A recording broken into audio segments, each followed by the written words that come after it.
So I'm gonna do the welcome. Bear with me if I take a quick pause. If and when the interpreters get on, I think we'll be in just a minute, so that anyone who needs it can use it. But we're gonna roll. My name is Leone Jose Bicchieri. That's an Italian-Mexican mix. I identify heavily as Latino. I grew up in the United States, but I lived a few years in some other countries. One of the things that I've done with my life is devoted it to labor organizing among low-income folks of color, mainly 10 years in the farm worker movement, all Mexican labor across the various parts of the United States, Arkansas, North Carolina, Georgia, Tennessee, Kansas, in the meat packing and poultry. And then I've lived for about 20 years in Chicago. I traveled a lot. So about the last 13 and a half years, I've actually worked in Chicago, and I helped found this organization called Working Family Solidarity, and Solidaridad de Familias Trabajadoras in Spanish.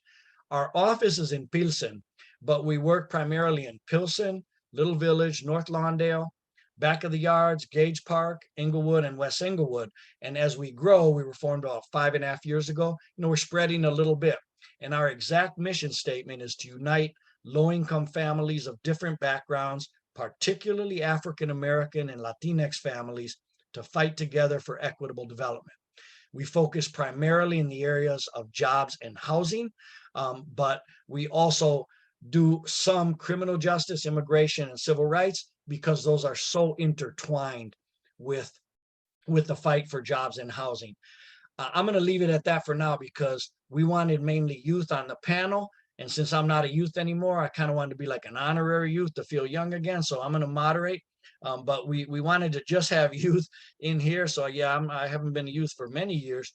I want to remind people in the chat or attendees, if you're not a panelist in the webinar setting, you are not on video nor audio, but the chat is live. We're not editing or anything. So whenever you want to say something, please feel free. We may not answer at that moment, but once the two main presenters have spoken, we will be looking at the chat and looking at the questions, and then we'll see if Kevin Anzures and Illie want to take them, and then we're going to spread them around to some of the other folks who are going to be supporting. Now, I'm going to take a break. We're going to do things a little differently today, and I'm going to go to Eva. Eva, I will, do you want to do the talk now? And then I can put us into, and I can make you an interpreter. So I kind of went ahead with a little bit of the welcome, a little more formal. And then, because we had mainly English speakers, so I think we got away with that one. But please go ahead. So we're going to have Eva talk about how you can use the interpreting function, and then we'll dive right into the panel presentation. Eva, please. Hey y'all, sorry for being a little bit late. Thank you so much for being graceful.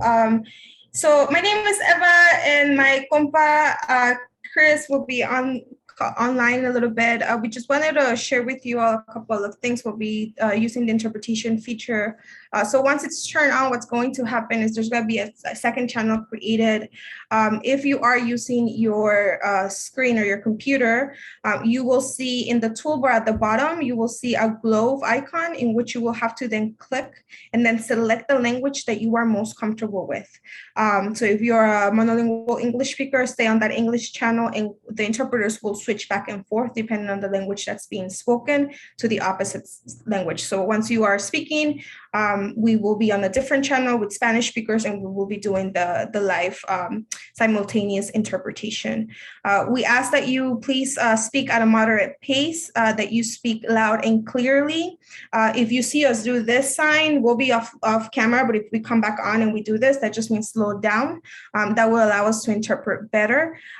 We ask that one person please speak at a time. That's going to allow the interpreters not to have to choose who they interpret for. And if you're speaking softly, we'll just go like this, which basically means speak up or get closer to the mic. If you are on your mobile, then you will see a 3-dot icon that shows up in that same toolbar. Then you will have to click interpretation, then select your language. But that happens once it's turned on. Once we go on, we won't be able to talk to you all like we're talking right now. You will be able to listen to us on the channel that we're on. Yeah, I think that's it. Thank you, Leone. We want to. Yeah. Now I'll go ahead and hang in with me folks, I'm not the world's most technological genius, but I am making, I believe, making Eva an interpreter here. Give me 1 second. I'm an old dinosaur street organizer running around house to house that's learned the very basics of Zoom, I think. Okay, Eva, tú me dices si. Yo creo que sí, sí, ¿verdad? Okay, perfect. Okay. So you heard Eva Cardenas of Somos Sur, which is Spanish for We Are the South. And they've been the interpreter collective that has been working with us since September of 2020. So we're really, really happy to continue working with them. And it looks okay, good. I'm just checking who got there. Hey, I'm just going to say this real quick, Kevin Anzures. I think I got your brother Luis the right invitation. I checked and resent it. But if it didn't work, I'm going to probably leave it at that for now. The chat is disabled. Okay. Someone just told me the chat is disabled. So that's not nice. I do see a couple of things in chat. Sorry about this, folks. Let me just see if I can get this taken. And then if not, we'll just go on with the presentation. I'll see if I can able the chat. We did have a couple of people chat, and then I certainly didn't try to disable it. So I'm very sorry about that. Gosh, I'm going to continue on. I think some of the things are coming in as questions and answers. I am not sure if I was assigned. Okay. Give me 1 second. Give me 1 second, folks, for the interpretation. Okay, Eva, ¿sabes qué? Para estar bien seguro, yo te voy a ser co-host, okay? So I'm going to make you a co-host, Eva, and then I'm going to reassign you that interpretation. Let's see if that works. Give me a second, folks. Original audio interpreter, managed language interpretations. Is that working? It has you listed as an interpreter. Is it working or not working? I can't hear you. No te oigo. No te oigo. I can't hear you. Let me see here. Give me 1 second. I'm gonna do this. I'm gonna kick you out as interpreter, and I'm gonna put you back in. Okay. Give me 1 second, folks. We're gonna try this one last time. Okay. Sorry about this. Eva Cardenas, English, Spanish interpreter. Add. Dame un segundo. Okay.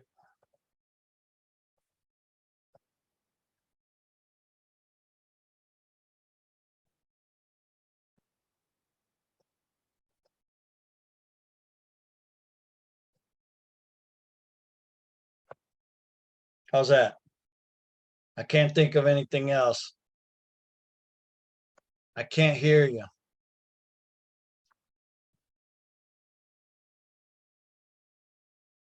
Okay, Bonita, I'll do that. Give me 1 second. I'm gonna see if I can make Bonita a co-host. I actually made Eva a co-host, but I'm gonna make Bonita a co-host. Leone, Okay. Yeah. Eva can be heard in the Spanish interpretation. Okay, so we got it. Okay. Bonita, you're in anyway. So if that happens again, you can help us. Okay, so let's move forward. Thank you very much for the understanding, and we'll keep rolling.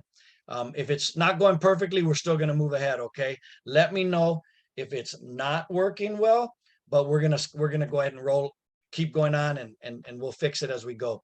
So I want to get to these two young folks, so I want to be moderating more and talking less. So I have the great pleasure of being able to introduce Illie Benton and Kevin Anzures, and there's some other great folks that are going to join us to add a couple comments, questions, and so on as we get to the discussion part.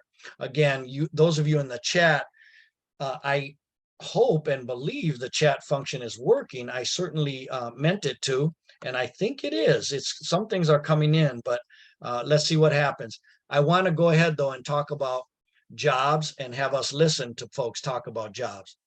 And we're going to start this particular presentation of Youth United for Jobs by having Illie Benton give us a 10 to 15 minute presentation. Then we're going to move to Kevin Anzures, and then we're going to open it up to the other panelists other youth of color to add some comments, and then we'll see what folks write in the chat, and we'll just keep going till about 7:25, and then we'll have last statements and wrap up. So Illie, please take it away. Thank you so much for that introduction, Leone. Without further ado, I want to start with just talking about the title or the topic that you picked for this discussion, because I think it's very, although it's very condensed and can seem very simple, it's very powerful. So it's youth of color united for jobs. So we have three things that are very vital to our society in that topic: youth, color, which is pertaining to race, and jobs, right? Money makes the world go around. Everybody knows that, right? So the first point of reference I kind of make is the simple version of the definition of job. It is the task of work, especially when it is paid. And I chose a simple version to describe or define job because I think it's a lot of pride associated with jobs, especially in my community in particular. It's a lot of pride associated with jobs. It's the stigma of, I don't want to work for anybody. That's saying, well, I'm not going to work until I get a career. I'm not going to work a 9-to-5, stuff like that. And I just want to say, in my opinion, and everybody's entitled to their opinion, in my opinion, it's not a huge difference between a job and career that people should differentiate it in the terms that one is better than another. I have an article written by Minnesota State of Colleges and University on Career Rise. They gave their definition of job in terms of career, and they said a job can be just going to work to earn a paycheck. A career means that each of your jobs, experiences, and training programs that is helping you advance in pay. Say it one more time. A job can be just going to work to earn a paycheck. A career means that each of your jobs, experiences, and training programs that is helping you advance in pay. So with that definition, that second definition of a job in comparison to a career, it's kind of like no offense to the Minnesota State of Colleges or anything like that, but it's just kind of like we have a term we say called saucing it, right? It's kind of like they're saucing it, the career aspect of the definition of what work is, and just kind of say, oh, a job is just going to work to earn a paycheck. And I have to disagree, and that will be talked about in one of my further points. But another point I just want to make is no job, in my opinion, no job is more important than another when it comes to a common goal or a business. I don't think that the surgeon at a hospital job is more important than a janitor that cleans the beds and wipes the germs and makes sure germs don't circulate in a place that a lot of germs are into. I don't think that one job, when it comes to a common goal, is more important than another. Yes, I understand that it takes a little bit more skill to be a surgeon and work on incision people's bodies and things like that than it does to be a janitor. But when it comes to a common goal, not one task is more important than another. I think that's important to mention. It is not always, when it comes to jobs, it is not always possible. I understand that life does happen, and things can just be hard, but it's not always possible. But I encourage people to try to look for jobs that they enjoy or it's relative to their talents. So that brings me to the point of trade schools and just different certifications. So example of this, if you like to draw, right, you can be a tattoo artist. People are going to forever want to mark their body with ink. That is a trade that is never going out of service. That is a trade that generates a good amount of money just if you like to draw, right? If you like to cook, get a certification to be a personal chef. If you like to build stuff and do stuff with your hands, you can get into carpentry, welding, plumbing. All of those professions average 20 plus an hour. So it's not like, I know it's no shame to minimum wage, but these are good paying trades and things like that. If you like, if you want to get something into the medical field, but you don't want to particularly go to school, you can be something like a dental hygienist, a LPN, which is a licensed practitioner nurse. If you like working on cars, you could be a mechanic, which averages about $18 per hour. Just to give you an idea of what I mean by getting into things that you enjoy, so it's not so detrimental to your stress level or anything like that, going to work. And I understand that it's not always possible, but Nobody ever said it was going to be easy being successful. So I think people should definitely look into trade schools and things like that when it comes to looking for jobs. The third point I would like to make is something that I call micro to macro.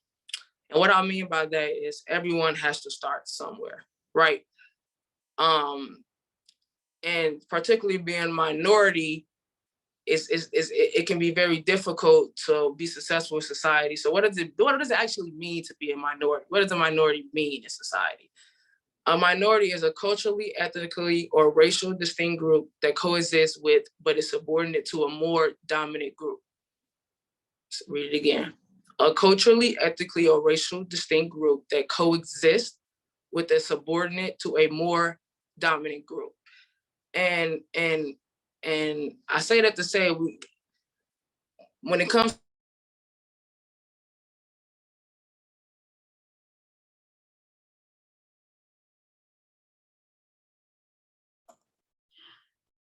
We can't hear you. I apologize, sorry. Getting back to my minority point, minority is a group of people that coexist with the more subordinate or dominant group. So when I say that, I say we're already at a disadvantage in society just by being a minority, and it's a hard pill to swallow, but it's very, very real, and it is reality. And like I said, it's a hard pill to swallow, but when it comes to jobs and being successful and getting paid, we got to kind of get in where you fit in, you know what I'm saying? And this goes back to my point, micro to macro, everybody has to start somewhere. So a real life story I have about that I want to share with you guys is I have an auntie, don't have to disclose her name, but I think her story is very unique, and it shows that it's possible to get somewhere from maybe a job that people may not see as important to society, things, something like that. So she started off as a cashier at Jules. Then she became the assistant manager. This is a true story. Then she became the manager at Jules. Then she became the store manager. Then she became the district manager. Then she got discovered by another company, by Ross, and she became the zone director for Ross. Then she became the regional vice president for Ross.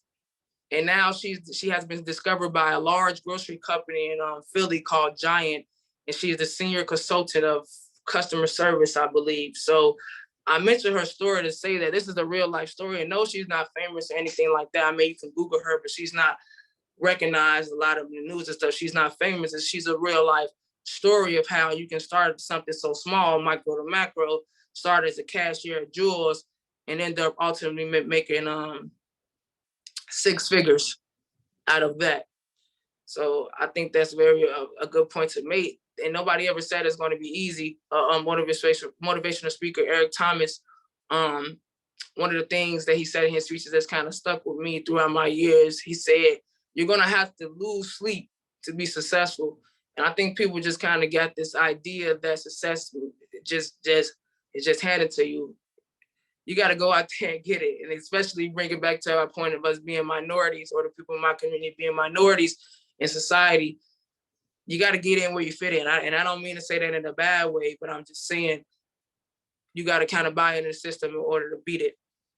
But let's talk about some benefits of a job that some people may not think about when they think about regular jobs that people have. Going back to the first point, the first definition, it says a job can be just going to work to earn a paycheck. I have to disagree. And I say that to say you have to use every opportunity to your advantage, because you never know who's watching. Just like my auntie Glennis, she started off as a cashier, and they noticed her good work throughout being the cashier, and she kept rising and rising and rising to the next level of work. So you never know who's watching. So you have to use your opportunity to your advantage. You can get a job legally at the age of 16. I think at the age of 16, having a job can definitely teach youth responsibility, obviously both financially and even with time management, things like that. It definitely teaches a huge part of responsibility for youth.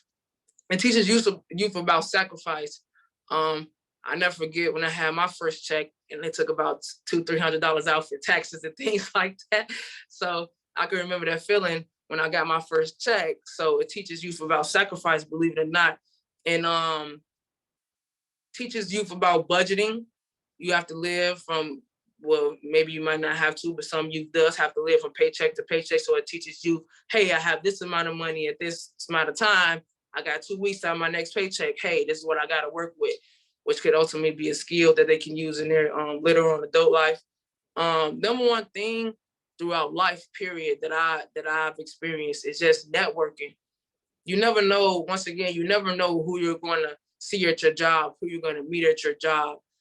So I think it's always important, and no matter what you do, be the best you. Because like I said, you never know who's watching. I got discovered to be on this webinar, this lovely webinar at my job, you know what I'm saying? So you never know who's watching, you never know what opportunity awaits you. And like it's even a show out now where the boss goes into different companies and checks out the workers, and ultimately they do a good job. They give a reward or anything, like shows like that. So definitely be the best you at anything you do, no matter how big or small the job may be.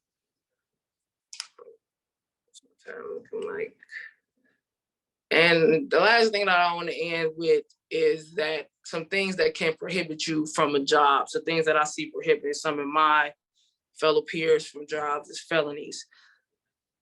African Americans are incarcerated at nearly 5 times the rate of white Americans. The national incarceration rate for Hispanics is 742 for every 100,000 compared to whites, which is 412 per 100,000. So with those two facts, it's not hard to determine that Hispanics and African Americans are being incarcerated at a higher rate than white Americans.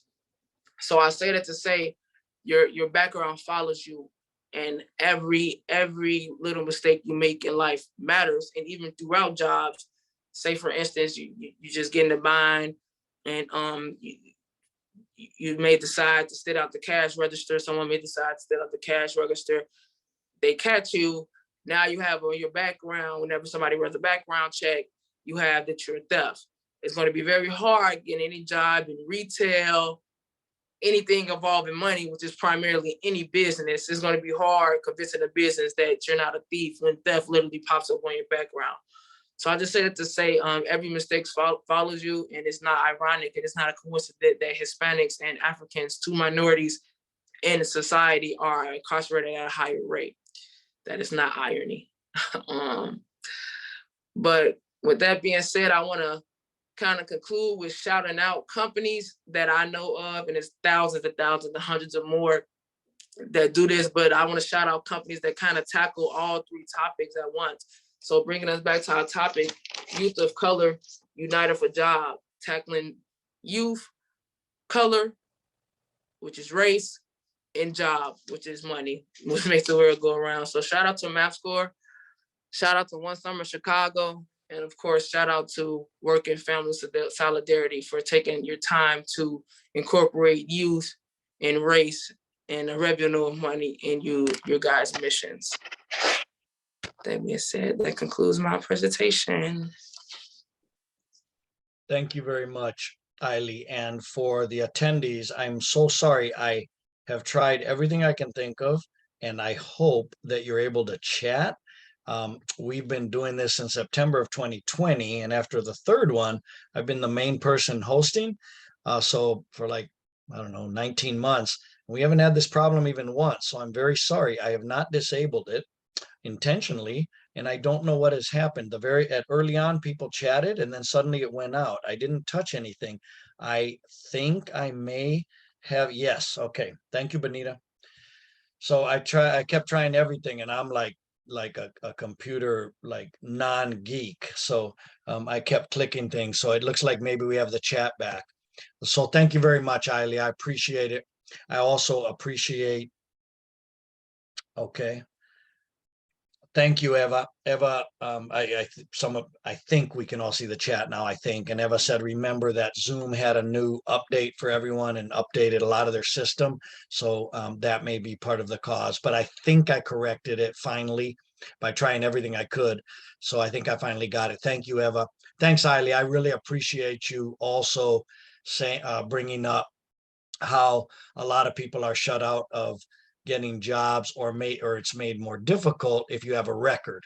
And so, that's something that, if we believe in giving people a second chance, and then let's face it, a lot of times, some of us when we're younger, we do something a little bit silly, like every single human being does, and then it's on our record, and then we kind of start a downhill spiral. So, it's really important to deal with immigration issues and criminal justice issues, records, so that we can figure out how to get those jobs, and also make sure that people understand that there's nothing wrong with giving us all a second chance, and also figuring out what happened, because we may not have really done anything, and suddenly we got something on our record. But we're going to keep moving so we can have more discussion from other folks, because I no longer qualify as youth. So we're going to go to Kevin Anzures, and I know Kevin's mom and dad. I know his sister and brother a little bit, but I know his mom and dad really well, for about 3.5 years, supporting them on all kinds of workplace related issues. Good young brother. Kevin, you got it. Take it away. Thank you, Leona, for the introduction. And thank you, Illie, for giving such a very well-worded presentation. It was magnificent. You did really well. I feel very nervous coming up right now. But besides the point, I'd like to start with speaking from my personal experience. I never worked. I have not worked a day in my life up to the point where I'm going to university and I'm going to be experiencing that struggle for the first time. And so I'd like to kind of convey some of the experiences that I've heard from different people. 3 of my friends that are in the call right now, they've had working experience. 2 of them I know are working or have worked really recently, and one of them he's worked like fairly often. I cannot remember the specific details, but I'd like to continue on with with my presentation. I'm sorry for holding it. So based on what I've heard from other people, like trying to find a job, either finding a job or trying to apply for a specific job, they've definitely had some struggles because of either their age, their race, their gender, different qualifications that are needed for the position.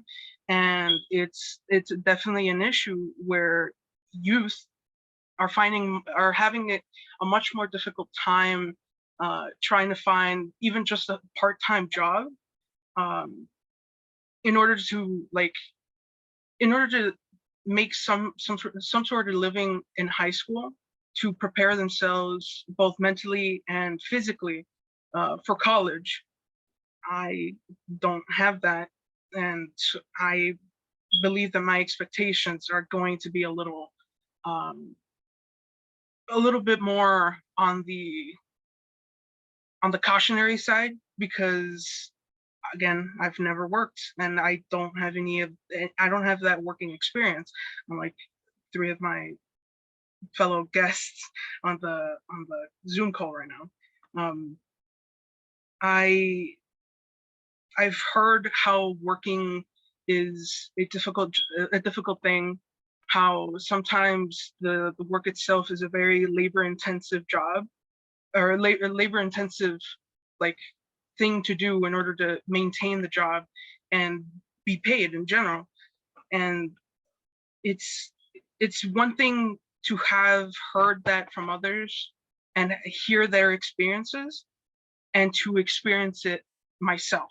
So I can't for no reason give my opinion on that matter, because I've never worked again. And so it's more of the fact that I want to help understand their positions more better, in a way where I can then make my personal conclusions for the future, in order to understand how finding jobs, keeping them, and trying to continue moving forward into adulthood becomes progressively difficult because of the different barriers set in society. And not only society, it's just our cultures themselves can be the barriers. Many families don't or believe that youth should start finding jobs in order to understand what it feels to become an adult, in order to have some sort of sensibility that becoming an adult isn't anything easy. And there are other families that believe that finding a job should be something done after college or a little bit during college in order to get that working experience. But the main job that you should have should be in the profession that you studied for. And that's two very distinct points of views, but it also depends on who or what racial background those opinions are coming from, because it's not the same all across the board.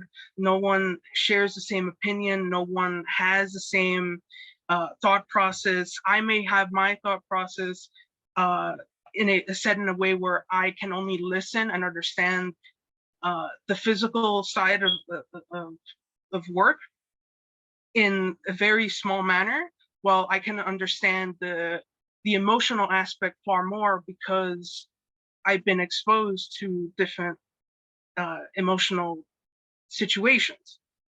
There's a distinct difference in those two manners in which I can understand a person as an individual who works, who has a job, who is experiencing the steps taken in order to become an adult and in order to progress as a member of society in a way where there are racial or just boundaries set in general, where people will always be set back, especially people of color, due to the fact that there are many of people that just believe that that there's just some sort of superiority complex, like when seeing other people as a working class or as a office person. There's a different scenario, there's different thought process within the different types of work that there is. Working class go through very physically intensive labor, while the office jobs or the typical 9 to 5s, they're just, it's like sit in an office, staple this, do that, type out a proposal, make a presentation in front of a board meeting. And it's a very difficult thing to understand between the two types of labors, because one person may have an understanding that physical labor is a difficult thing to go through, while another person may say that a 9 to 5 in an office is far easier than physical labor. There's some coincidence in which they think similar, but because they don't have the experiences that either person has, it's not going to be met in the middle.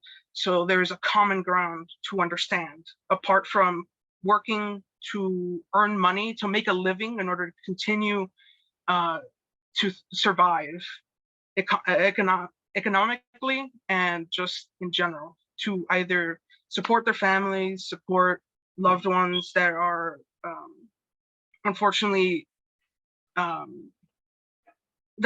have a disability, in order to like help them physically move or just do things in general to help them continue living. There's different things that happen, different scenarios in which jobs may not be easy to find. And it's just a difficult thing to understand, in my opinion.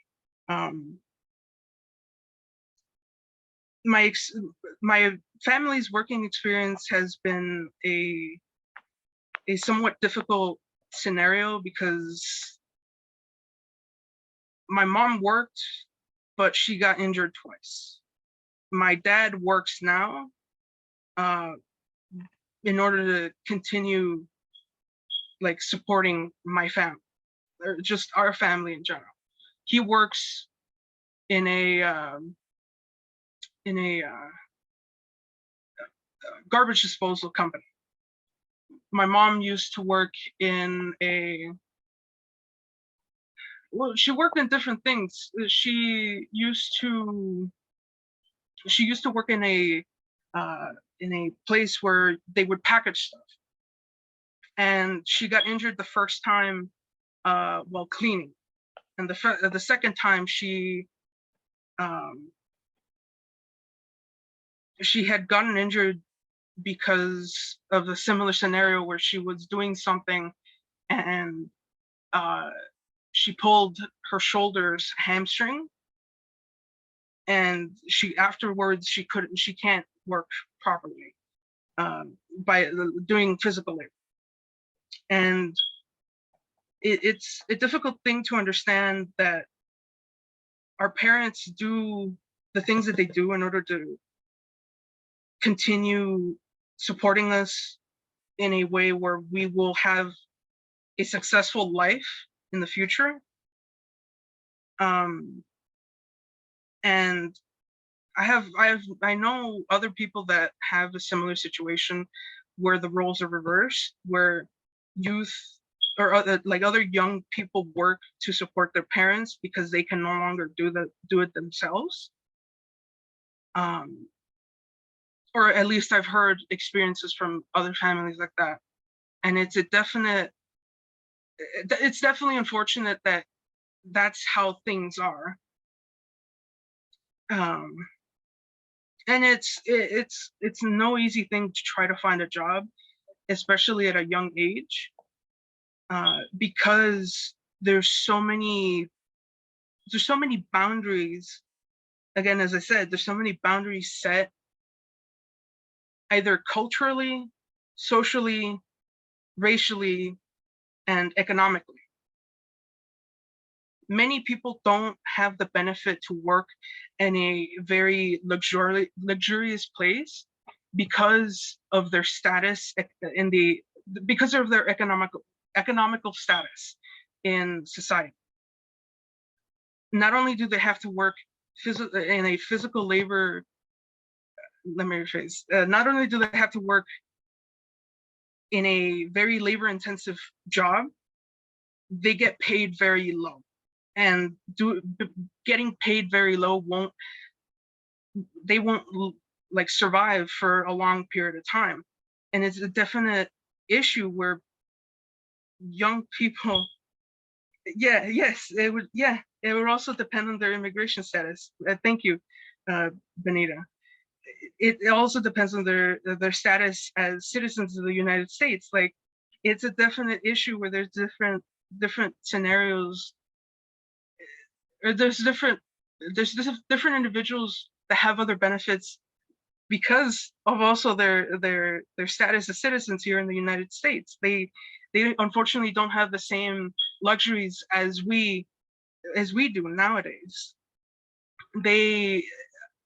Different people, especially because I know other students or former high school students that were immigrants that tried to find a job but couldn't because of their legal status here in the United States.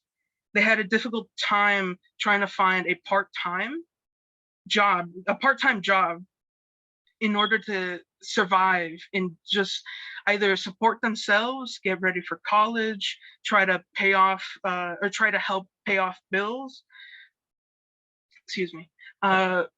trying to support their families in a way where they contribute to paying the bills in general. And it's a definite issue that because of so many boundaries set in society, not many people have the opportunity. And it's a definite scarcity among youth. There's so many different people that have gone through so many different things, and I can only imagine to understand their struggles. I can't say that I can be in their shoes. I can't put myself in their shoes. I can't emotionally support them well enough because I don't have the experiences that they do. And it's an issue where there's so many people that go through so much just trying to either find a job, maintain a job, or apply for one because of so many things that happen. There's so many different gears that turn to be the cog in the machine. We as individuals make each individual cog of that machine in order to maintain the machine running. And if one gear stops, that unfortunately doesn't stop the whole machine. If that gear stops, you get replaced. We are the gear. If we stop, we get replaced with another one, and the machine just continues running. We are unfortunately in some cases just seen as disposable individuals that don't really have the experience to maintain the job because of either our age, our race, or our ethnicity. And it's unfortunate that society nowadays thinks in such a manner that people as individuals, not only youth, but people of color all around the country are being replaced as simple cogs to a machine that continues running even if that individual cog stops working. And there's so many issues that have been presented around society, and it's a definite unfortunate thing to happen. It shouldn't happen. We should be more united in a way where we can maintain each other in a proper working manner without there being any issues, without there being any sort of boundaries. But that's not the society we live in, and that's the unfortunate reality. There's the legal status boundary, there's the status on how old you are, how much experience you have because of your age, how much you're worth in a company in general, like how much of a work ethic do you have in order to maintain the job. And it's just an unfortunate thing. There's so many things that can go wrong and are wrong in general that we have to fix. Now, Leone, I was wondering how much time I'm around right now. You got no time. No time?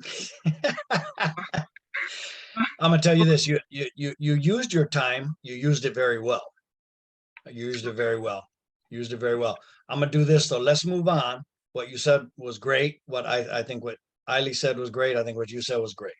And it's interesting because I felt that you started, kind of like with some things you had figured out you wanted to say. And then the more you felt relaxed, the more you kind of just went into how you really feel about all this, right? And the more you got into more like, my mom got messed up. That's how we met. Kevin's mom, right? She and I now have worked together for 3.5 years. She's one of our best members, doing great things for everyone all over the back of the yards, Inglewood area. But she got really hurt. And when she went to the boss and said, man, my arm is killing me. I think I hurt it really seriously. And I really need help going to the hospital. And I'm not going to repeat the language because I can't in Spanish, but she was literally basically told, you mess with us, we will destroy you. Just like that. And just for going, yo, I just injured my arm working like really badly. And so she got our number and we supported her. And after 3.5 years, she won a pretty significant workers' compensation settlement. And so I got to know the family. So I know how much Kevin's been shaped by seeing his parents work in extremely dangerous and difficult jobs. There's a couple chats I've had, but I just really want to make sure we have enough time. We still have more than half an hour of discussion. I just want to open it up, and then if no one particularly wants to say something, I can dig a little deeper. But I'm looking at Marvin, Nilsi, Kevin Johnson, Janet, Sabir. Sabir, I know you said in there something like, I see you put in the chat. I agree with Kevin on the scarcity of jobs among youth. Feel free to expand on that, or does anyone, any of you can just unmute yourself if you want to say something. Please feel free to anything, really, anything coming to your mind. It could be something Illie and Kevin touched on, or something you think they didn't touch on. It's not about right or wrong. It's just about, what you think. Kevin Johnson, I see you turned off your mute. If you want to say something, we'd love to hear you, Kevin. Oh, yes, I was just waiting on you to finish. So I definitely can attest to that, the scarcity of jobs, not only just within the African American population, but within the Latino population as well. The scarcity of jobs and the scarcity of high quality paying jobs and programs that we have in our communities and in our schools to prepare our kids and our youth for this is definitely something that needs to be attacked. And I saw somebody in the chat say, how can we support? And this is how we support. It comes with having people come to our schools and talk with these programs and these park districts and getting acclimated with these different community programs to create opportunities for these kids.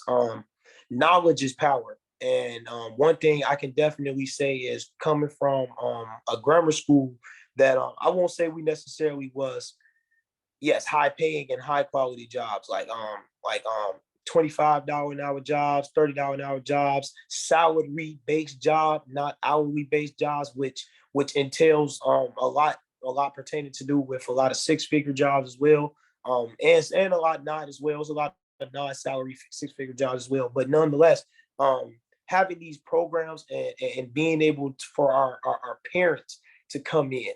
This is where it all stems from home. Having our parents come in and want to be involved with these programs is how we make the change and the difference. Knowledge is the power. If we're not giving the kids an opportunity to show them that they can make $25 an hour doing things like a carpenter, like a licensed carpenter, or $52 an hour. I'm currently in carpentry school myself. 4 year in a pre-apprenticeship program. 4 years from now, I'll be at a pay grade of $52 an hour. Coming from where I come from, I had no idea that I could make close to $100,000 a year without selling drugs or doing something illegal. I didn't have, the knowledge to me wasn't there. Nobody was around telling me like, hey, yeah, you can do this and you can do this and you can do this. Not that I can't do anything, but there was no real direction with it. Of course, I had people supporting me. I had good family. I had good family and friends around me supporting me. A lot of my teachers supporting me as well. But where does who work? Whoever said that in the chat. A lot of people supporting me as well. But nonetheless, the biggest support is having a direct direction. I was blessed to be able to select it into in a selective enrollment high school, which I feel gave me a different mindset and a different opportunity than going to necessarily a traditional community school that a lot of us are piled into 40 kids a class, 40 kids to one teacher. And it takes a lot for one teacher to be able to teach all that. So you have to, as parents, we have to be enforcing it and pushing it, not only in our communities, like I said, at our local park districts, at our local facilities, even in the parks, whether it's going out on a Saturday and just trying to spread the word of what's going on in these opportunities. That's how we create change. That's the things that we can do. Every one of us in this panel is attendees as well. That's the things we can do. by as individuals. Yes, it takes more than a mountain and one individual to make a worldwide change, and we all understand that. And it takes a lot more than just stepping out to the streets and fighting for it. But this, for what we can do, this is what we can do as individuals. And I appreciate you for your time for letting me speak. You spoke very well. Thank you very much. Sorry, someone else said so please go ahead. Go right ahead. Whoever said this, was that this you, is Ali? Go ahead. Go ahead. Yes, yes, yes. I 100% agree with you, Kevin. It definitely starts within a home, and then outside the home, it definitely starts in schools. I think schools is a place where we can reach a lot of the youth, because a large percentage of youth go to school at some point. So I think, like you mentioned, carpentry, I think incorporating, at one point in time, trades were incorporated into schooling. Like, I think Dunbar still has a couple programs for culinary, mechanics, cosmetology. Simeon has a cosmetology program, barbering. These things were incorporated into schools. So, hey, if I'm not a big fan of math or science, I still am encouraged to go to school because I have a mechanic class that I'm very interested in, or I have a arts class that I get to draw and express myself in. So I definitely agree with the point of Kevin bringing up and a source of outreach for the youth and to get them involved in these kind of jobs is definitely going to start within the schools. I see Ms. Bonetta, I'm sorry if I'm pronouncing your name wrong. She asked Bonita. Can you read that? Can you discuss the creative career possibilities in the digital space, social media platform? Are these solid, equitable careers? Oh my God. So, I think like social media and like anything technical is like at the peak of careers right now. I think with the advancement of technology and technology that's advancing at the pace it's going, I think being involved with creative designs, STEM, anything relative to images, visuals, social media, I think these are literally at the peak of our society when it comes to career. And I have Sabir, one of the panelists that's on here, he's very heavily involved in art design. He actually owns his own clothing brand. He's very, very, very heavily involved in art design and photos and digital things like that. Now, just like Leone, I'm not very tech savvy, anything like that, but I definitely think that introducing youth to things that talents that they might have, like making TikToks and editing videos, like that's not an easy task. I can't sit and make a TikTok. My TikToks will look horrible, right? My TikToks will look terrible. They will look horrible. So I think if kids are able to sit and really make content, or even try to get rich off of being YouTube and creating social media content, I think if careers are introduced that they are interested in, like social media, like creative design, things like that, I think it'll be a very positive things to get in kids involved with paying jobs, getting them involved with things that they actually enjoy. Because like you said, Kevin, carpentry might not be something that you enjoy, but you may like doing stuff with your hands. And like you said, you're going up to $52 per hour. That's without a college degree. You know what I'm saying? That's a pretty good high paying job. So I think that's definitely, but in response to your question, social media, technology, digital media are the new, you know how you got blue collars and white collars? It's another collar created for technical design and stuff like that. So that's definitely equitable career. A good career. Thanks, Ali. Let me do this. There are a couple other things in chat, and I have a couple of questions, but what I want to make sure is that every person who's on the panel, like Kevin Johnson just spoke and very eloquently, I want to see, and no pressure on anyone else. I just want to make sure before we go farther. There's Marvin, there's Janet, there's Nilsi. Sabir, I see you did put a couple things in the chat.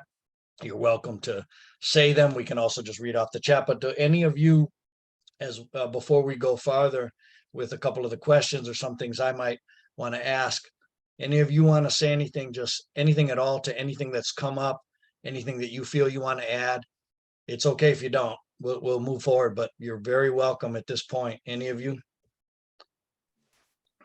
Marvin, go for it. And we'll get you next, Nilsi. You'll all get a chance. Yeah, so my name is Marvin. I'm 18 years old. I went to school with Kevin, Janet, and Nilsi. They all know me, and I I used to work at an Italian restaurant, and I was a busboy last year during the summer. And um, it's not like a regular job that everyone would think that is like highly paid and everything, but that job doesn't involve with like this your with checks and stuff like that, where you get paid in cash in person, and you start off with 20 bucks, only starting with like the day you start cleaning out tables, you take up plates, you bring them downstairs for the dishwasher, you package up food, you take it up, you run up food, you fill up water, cups, drinks, etc. And at the end of the day, you would end up getting 15% of the money from what you earn from tips, in which it is split between the waiters and the other bussers. So I learned this job from one of my friends, and he was in need for help for another busser. So he's been working there for about 3 years before I started, and comes to show that work experience sometimes is more powerful, or depending on the type of person that you are, if you're good enough at the job, the owner is going to see, or the person higher above you is going to see how much effort you put into the job. Not saying that my friend that told me to come and work with him was lazy or anything like that, but the owner saw that I was putting more effort, more work into it. So I was getting paid a little bit more than he was.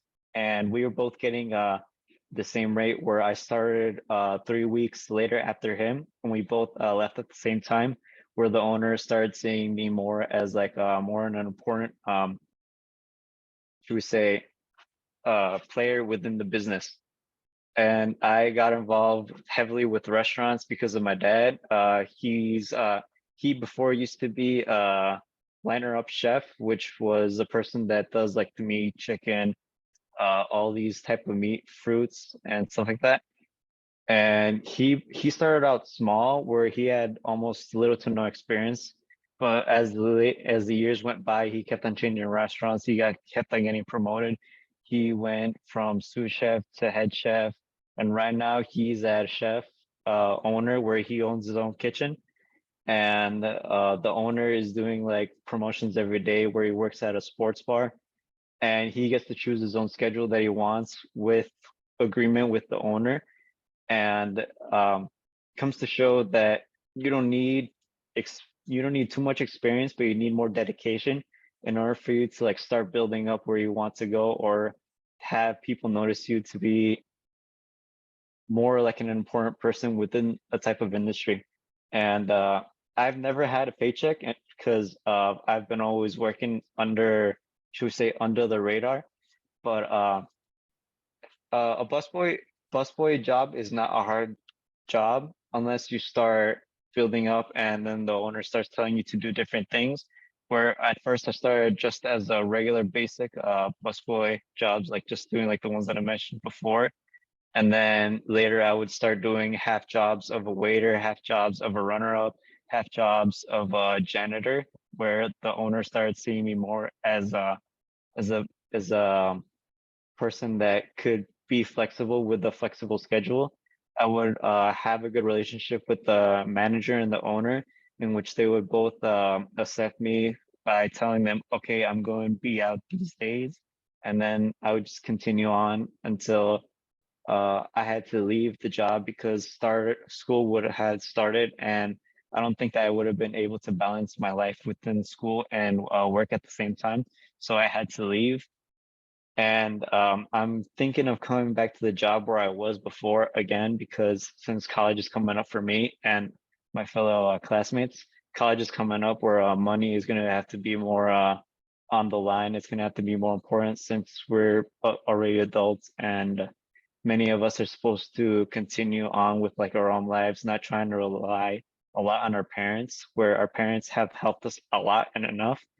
We need to continue being like our own adults. We need to continue trying to improve from like where we are, like starting off on what we have, and try to have like a good image of who and what we're trying to become. Sure. Thanks a lot, Marvin. Let me go on. I can come back to anyone else who wants to speak. I think when I called on Marvin right at that moment, I think Nilsi was literally like raising her hand. So I just want to make sure everyone gets to at least say one thing of all the people who've kind of agreed ahead of time to join the discussion. So Nilsi, please go ahead. Leona, thank you so much. I'm not gonna take up too much of your time, don't worry. But I did kind of want to like interact with kind of like the experience wise, because it's true. And my family, they're really hardworking people, 24/7, 7 days a week, factory, store manager, construction worker. They work 24/7. I basically became a fourth parent to my sibling because I had to take care of them. I had to take them to school, make sure they were dressed and fed, and by the time they get home, they have their homework done. So I kind of had to struggle myself with all that stuff because no one really helped me. I was always on my own helping my siblings. So that kind of struggled with me a little bit. But then when they kind of told me to jump into the work field, I was kind of like, where do I start? Where do I begin? And so usually, like Kevin said, where I guess you could say the advertisement or the acknowledgement towards schools, because most kids start with school. So kind of like advertising or like publicitating like people to join After School Matters, where you can start and like do like little jobs, like you can work in a field museum or a shed aquarium or like do art or do robotics or clubs and stuff like that. So kind of just get a little hand-in-hand experience of like being out there a little bit and like knowing what you like to do. So eventually, like you kind of like, I'm a more physical worker. I like to do things with my hands, or I like to draw, or I like to or like speak publicly to others, or like give out knowledge to others. So I guess when it comes to that, like Marvin said, it was really, really hard having to work, because I used to work at Pandora. Very simple job, just had to handle jewelry, but especially because of my ethnicity, people always assumed that I was stealing, or they would always lay out that I was the one in the wrong because I was the employee and I should have whatever they wanted or the customer wanted. The customer was always right, especially with retail. And in some cases it's not true, but at the same time, it's like I have to put my emotions aside and be like, I can't do anything else. I'm the employee. I have to follow policies. I have to follow what rules and basically my boss has given me. And it's really hard because I'm a very emotional person. I like to show my emotion when it physically and emotionally out there, but in the workspaces I can't do that. And it was really hard to manage that with school, because having to work in school and then transfer into work, it was very mentally stressful, especially because I would get out at school at 3:00 and I would have to be basically almost an hour drive to North Riverside to basically work. I had to be there at 4. So I had to literally jump out of school and into work. And it was really stressful. I almost lost my job because of that. And because my boss was not really like flexible with me when it came to that. Like acknowledging that I had to deal with school, and because they had a fixed schedule for me, I only had 2 days off. I was working basically like a full-time job with just a little bit of like, okay, you do school this time, but an hour you have to be here type of thing. And it was really stressful because I didn't really have that much experience with the work field, because I only did a little bit of After School Matters for maybe like 2 years. And it was only like lifeguarding and doing art, which is basically what I love to do. And finding jobs within those work areas wasn't always easy because you didn't necessarily have the hand-in-hand experience. With lifeguarding it was hard because of the year it was when COVID happened. So like not a lot of public schools were open because of the whole pandemic and stuff like that. So it was really hard to find a job in a pool when there was a pandemic going on. And then when it came to art, no, there's not really like too many jobs when it comes to art. It's really, really hard. And then you kind of just like jump in the field and you're just like, what is this? How do I work with this? and learning like little as I go. I'm working at 2 jobs. I'm working as a cashier at a local corner store by my house. And then I'm also going to work full-time with my mom at a like plastic factory. So it's really hard because I'm noticing like, wow, in a cashier, I get paid so little. And then when I do physical work, it's like, wow, I'm getting paid more because I'm doing physical work. I'm working the same thing in one area.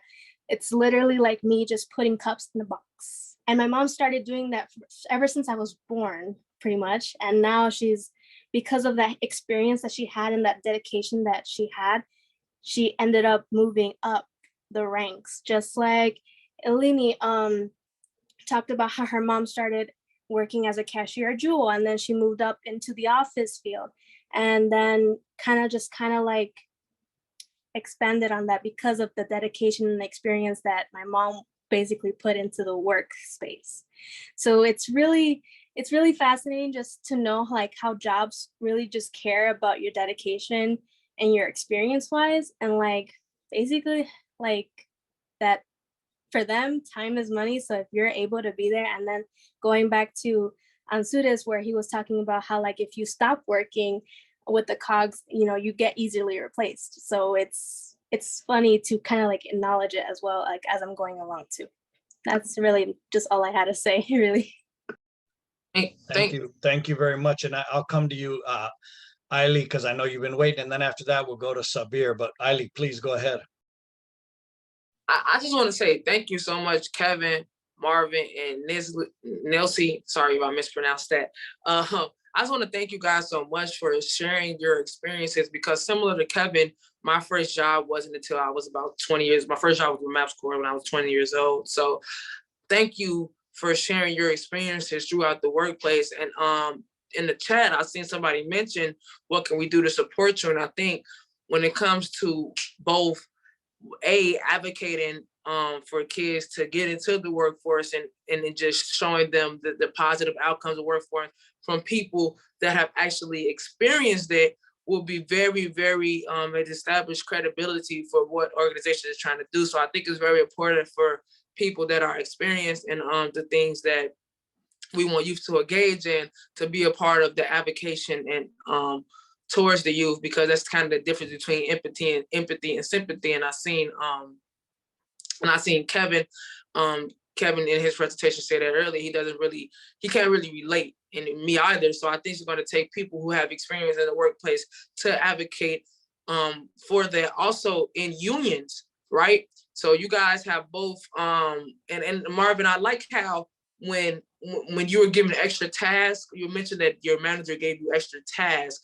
I like how you made that a positive thing instead of a negative thing, because complainers or people who have a negative outlook may look at somebody giving extra tasks, hey, that's not in my job description, but you actually took it upon as a positive thing and said, hey, they trust me to do more. They know that I can handle more. So that I think that's amazing, and definitely should be shared with the youth. That is absolutely amazing how you gave a positive outlook on that, because like other people may think, hey, that's not in my job description, I'm not doing that. You know what I'm saying? So I definitely like how you looked at a positive outcome.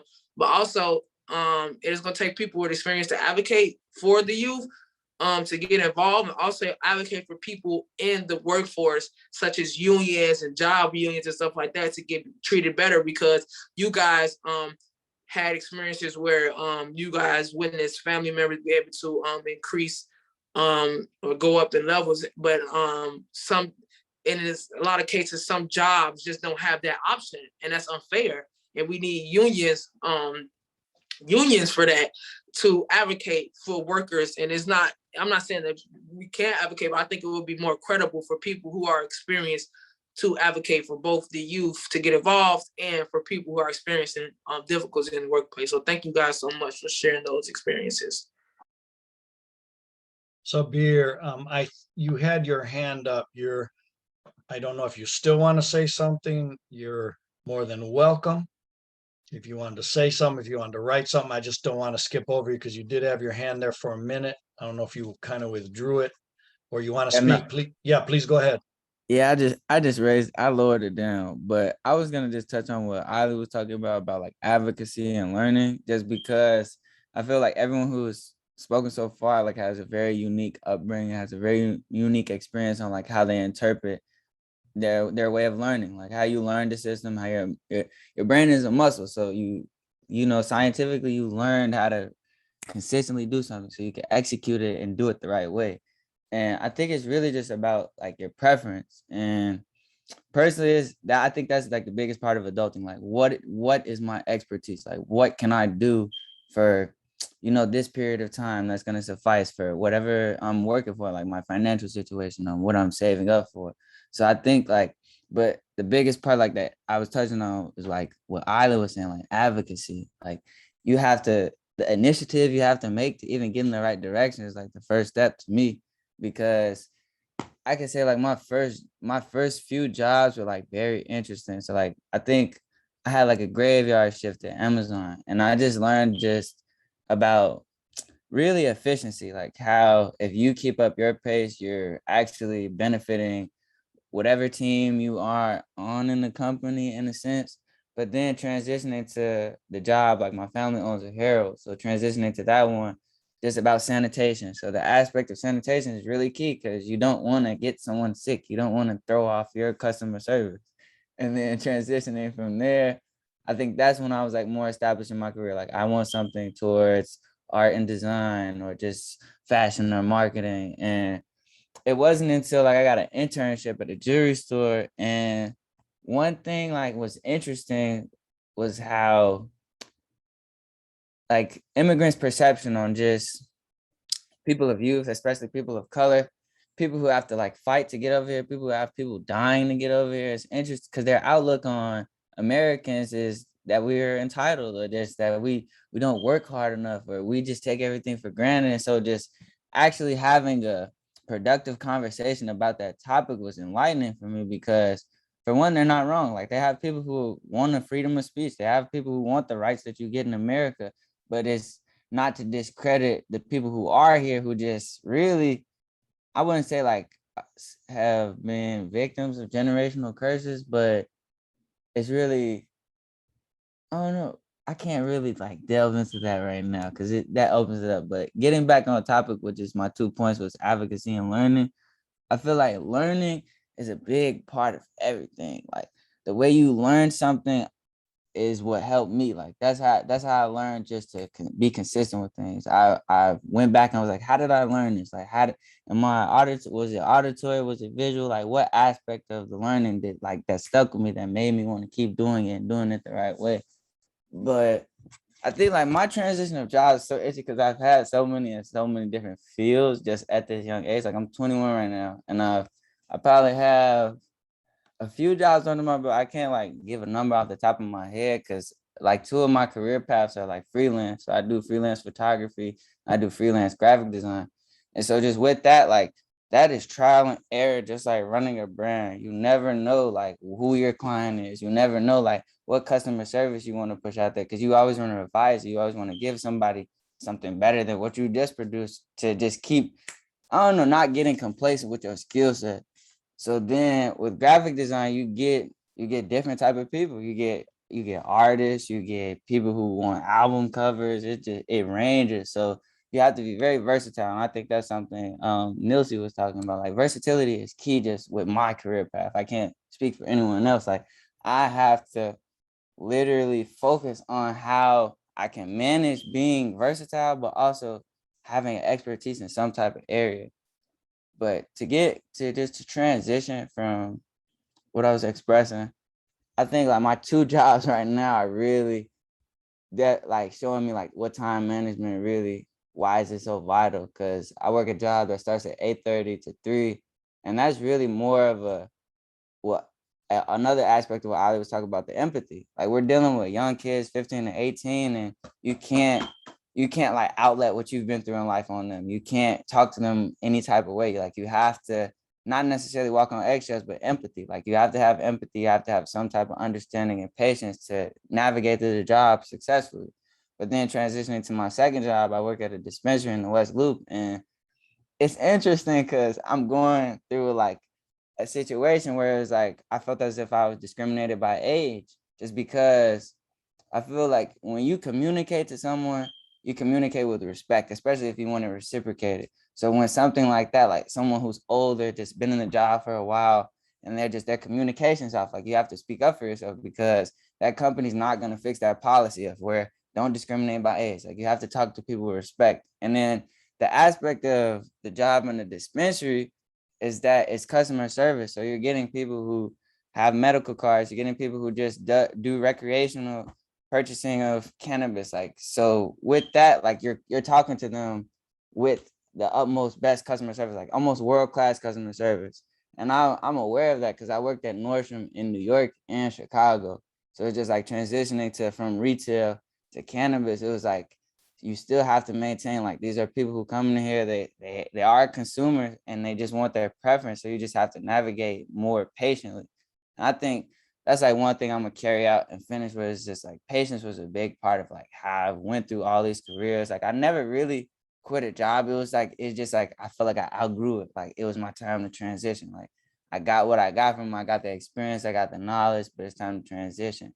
But as I'm getting older, I feel as if like growing with a company is more beneficial, especially in regards to your resume, because people, it shows your integrity, it shows your loyalty.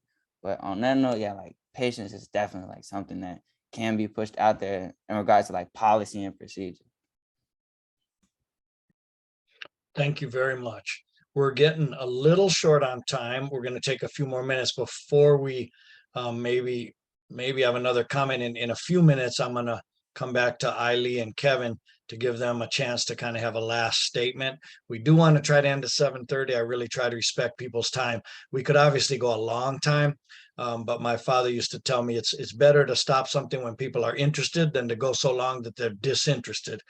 So in late August, we're going to take up a similar theme. We'll follow up with everyone. We have your emails. It's not going to be on jobs. It's going to be on youth of color. And I'm going to work with Illie and Kevin, and we're going to look at, do we want to focus on perhaps some of the ways we need to get together, some of the ways that some of the obstacles to unity really among all working people, but youth too, in terms of racial and ethnic, divisions that we either have or that other people create for us. So we'll follow up with you, but we do have a couple more minutes. I wanted, before I go, to make sure Illie and Kevin can have a last minute or two to say anything they want. I just want to make sure, Janet, don't feel on the spot. You don't have to say anything, but I do want to make sure, because if you do want to say anything, now's your chance, and you don't have to at all. So I just want to check. No, yeah, I would like to Okay, add something. please. So I kind of want to add about like a bit of my experience, and more like tell a story about my dad. Uh, and this is gonna relate to the connections. So my dad, because of his immigration status, he had a really hard time finding jobs that would give him the money or the financial status to help support our family. And many of the jobs he got were like really low quality jobs, or jobs that would only pay him in cash. And so a couple of years ago, he got a job at this place where like they would fix refrigerators or like air conditioners, all that sort of like HVAC, like what they work with, like heating and cooling. And so he worked under this owner, like the owner of the store manager. And so he paid him in cash, and it was a good paying job for what it was. And this job for him was a really like physical demanding, like a really demanding job. And so after COVID hit, he already had a couple years in the job, and then COVID hit. And that's when everything, like the jobs, people didn't really want to like interact with each other. So of course, the job starting to fall a little behind, like the store. And so that's when me, my family, like my mom, we were trying to convince my dad to go to a trading school for HVAC specifically, for what he was working on that job, because we saw that he enjoyed it. He was like more on hands person. He's like really like analytical, and if I'm gonna do this, I'm gonna do it right.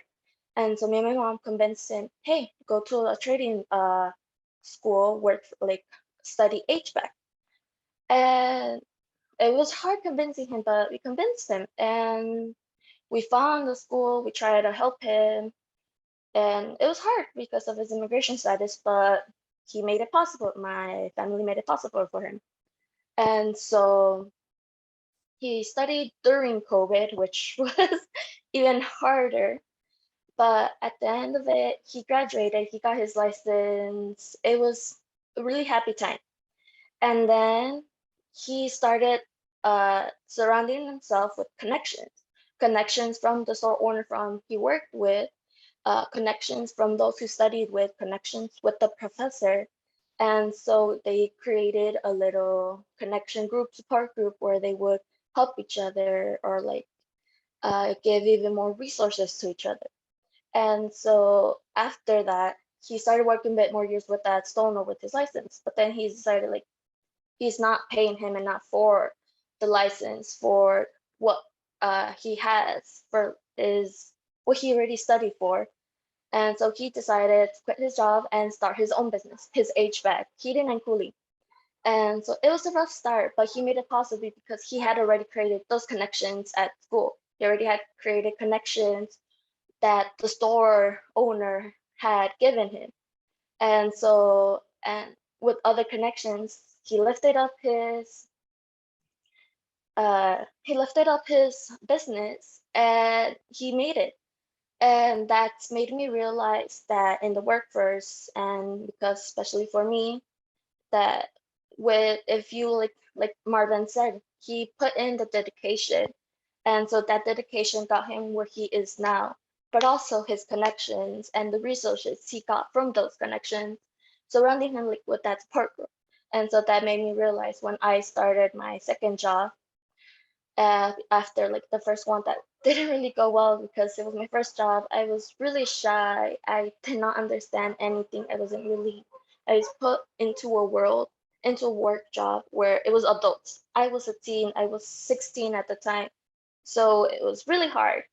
And so I got my second job, and then that's when I noticed what my dad had accomplished with connections. So at this second job, that's what I started to do. I tried make those connections not just with the people I work close with, but with other people. I work at a hotel currently at the Starbucks, and so I try to make connections with those who are in the kitchen or those who are in housekeeping or at the front desk. And those connections are just like talking to them, like whenever in the mornings or in breaks, and then that way whenever we are needing something from the Starbucks, I could go ask, hey, to the kitchen, we need this, can you give us this? Or ask the housekeeping, we need cleaning supplies.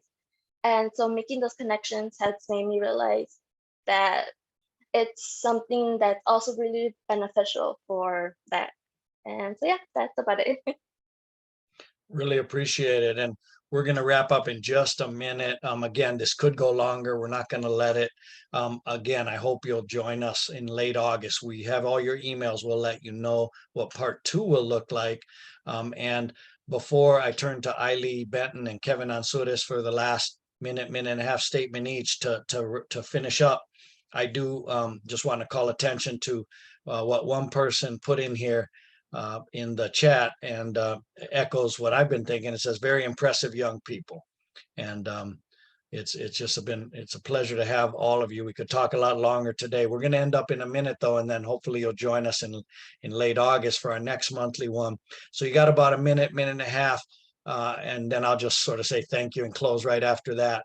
But Illie, why don't you go first with any closing statement? Then I'll turn to you, Kevin, in a second. Once again, thank you so much. I understand that time is of the essence. Time is very vital in society. Thank you guys so much for taking your time to come out and support this webinar. Couple things I want to leave everyone with that I kind of took from everyone's presentations is definitely the importance of networking, using your opportunities in order to connect with other people. I heard the pandemic mentioned quite a few times. I would like us to use the pandemic as kind of like a reset button.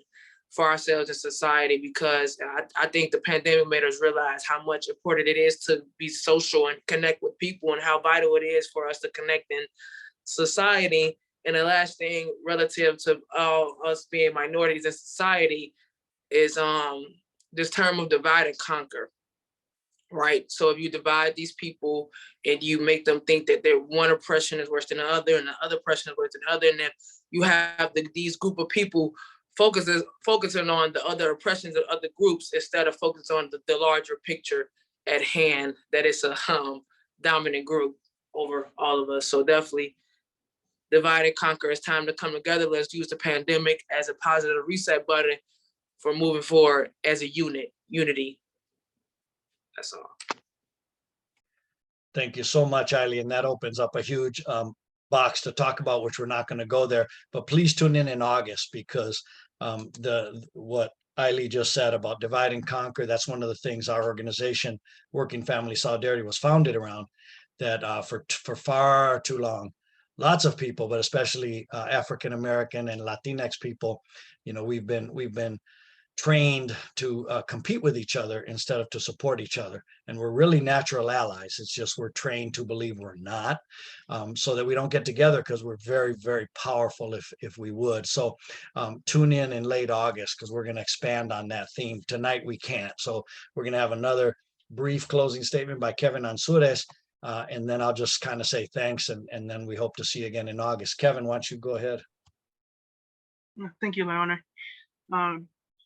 Definitely thank you to every single person that showed up to this. It's a very positive thing to see and hear the opinions, especially the personal experiences from others, in order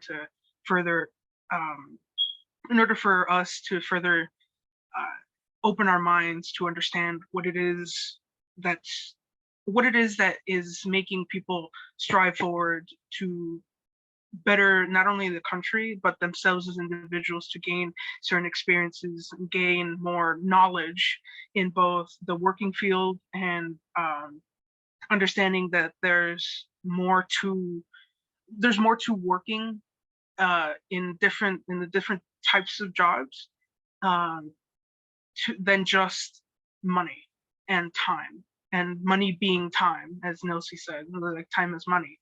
It's more complicated and more complex in every single aspect. Nothing is simple.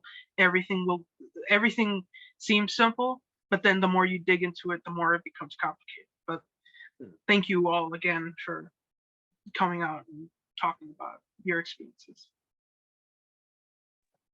Awesome. Well, I'm just going to say thank you really quickly here, and I'm going to end everything in 1 minute. But thanks to everyone. Thanks so much, especially to Illie Benton. Thanks so much to Kevin Anzures. But I also want to thank Marvin, Kevin Johnson, Sabir. I want to thank Nilsi. I want to thank Jen. Is your name Jeanette? Is that how you said it? Or Janet? Jeanette? Jeanette? Okay, cool. So Jeanette. And I also want to thank the two interpreters, Eva Cardenas and Chris Zaragoza from Somos Sur. We are the South. I won't go into all the people who came, because I know a number of you, many of the people on this teach-in that happens every time, are tremendous activists in their own rights. Some are paid and work officially with organizations. Some are working at different jobs, but do a lot in their own communities and do amazing things. So I really appreciate those of you who attended and weren't on video and weren't on audio, because I know a lot of you and you're doing incredible things. I always say that you're like, or some of you are sort of the unknown heroes of this movement for justice, and really appreciate you being with us. I do have to give another special shout out to one of my best friends, Benita Stanley, who was kind enough to join us this evening. She could lead something like this like every day for 2 months and you wouldn't get bored. She's a great person. And again, she's a founding board member of our organization, Working Family Solidarity. So always an honor to have her with us. And we'll have her again And thanking all of you, wishing you a terrific evening. We'll follow up with you and let you know the date in late August, probably a Wednesday in late August, same time, 6 to 7:30, Youth of Color, and we'll figure out how to take that second part with this. And I hope you'll all join us. And thank you so very much. And I wish you a really, really terrific evening. Thanks very much.